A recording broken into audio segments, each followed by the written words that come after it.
being.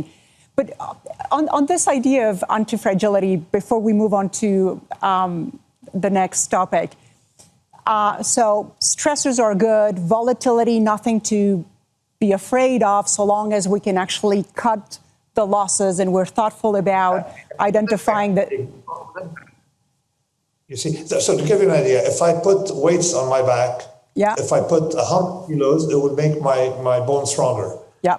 But if I put 1,000 kilos or a ton, okay, I will, I'm gone. There's no more books, no more nothing, all right? I'm gone, bye-bye, all right? So what happened is that up to a point, volatility up to a point. Okay, volatility, so no, and we don't want you to have, 100 kilos on you. But can you think, or can you share with us any good examples of anti-fragile businesses that are actually now emerging, in the current environment? Yeah, so the way I've classified, without looking at anti-fragile classification, let's look at this specific source of harm, namely COVID, okay? You have 4 types of companies. Companies that are harmed permanently, okay?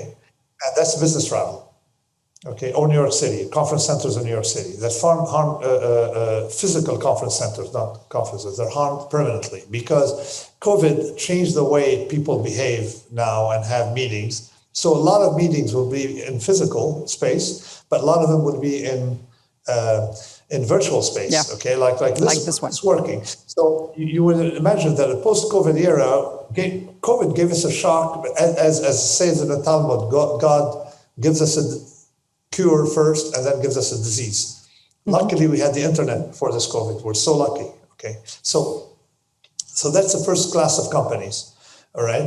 Companies that are harmed permanently. That's the fragile one. Like New York City is going to be harmed permanently because you don't need to, you need to be there maybe one day a week, not that much. Yep. So the second category, more robust, that were harmed, but temporarily, and that's a dentist, okay? I mean, I've been delaying going to a dentist or hair. As you see, I don't have a lot of hair, but I still need someone to cut my hair. These are so these are robust. So robust but lost, okay? You have the ones that benefited from COVID. Some we think is permanent and some is temporary. The ones who benefited permanently, something like Zoom, okay?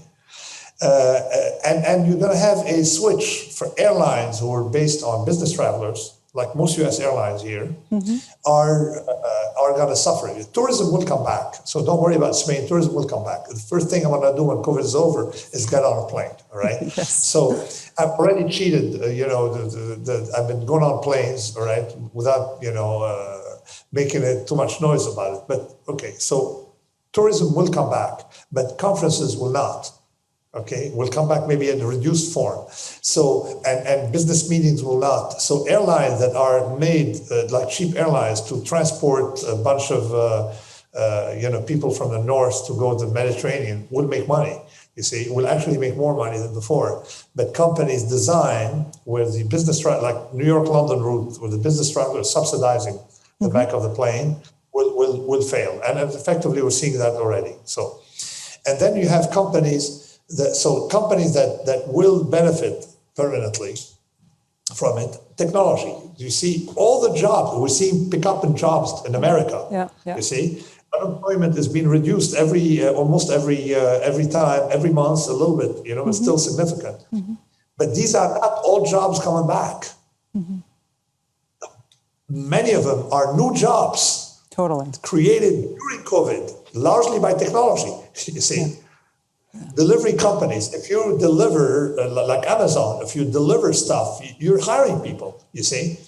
If you're professor in a virtual space, you're doing very well, you see. Traditional US education is based on this big framework that requires a lot of physical space, is very costly and has so many administrators. It became like metastatic bureaucracies, okay? Will suffer.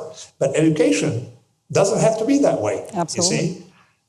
Exactly. So you can teach online. And I know we had the seminar, okay, where we give a degree, sort of like what you do is a practical risk seminar, a bunch of friends and I. And usually in the physical world, we used to attract 50, 60 people. Today, okay, we have 600 on a waiting list. Yeah. 600. But so let me give you another anecdote. Maybe people will get it. Of the two different kind of people with COVID, and it was two friends of mine. A friend of mine owns a gym in California, and you see the heaviest hurt business is a gym. Okay, so instead of sitting down and praying and getting money from the government and crying, he started the business of equipping people with home gyms, and he made a fortune. So you call him up, you want a home gym, he sets it up, sends you the material, go on, uses Zoom to train you, and okay. So you have these category of people who, whenever they're hit with something, they actually go in and try to find ways, and it makes them upregulate, you see, is what I call post-traumatic growth. And this we see with countries, we see with a lot of people. Or another example is waiters in New York. There are two kinds. Those who cry waiting for, something to come back, and crying and waiting for the government and praying and hoping, and people who took things in their own hand and turned into delivery people. They made 3 times the income because so many people, like old people in New York City, right, very old people could not go out, okay, and needed everything, all right. You buy toothpaste for them, everything, and then put it in sterilized packages on their doormat. So it's incredible how you can find business in a crisis that didn't exist before and make money from it. So this class of people, all right, is what's making the world advance, because COVID is a big shock, but every day you have a micro shock somewhere, you see. And this is a way to think about it, to look at these heroes, because these are the heroes that are really helping others. You see, and the fellow who's equipping home gyms realized that there's a shortage of plates for weightlifters, and he started a factory making plates.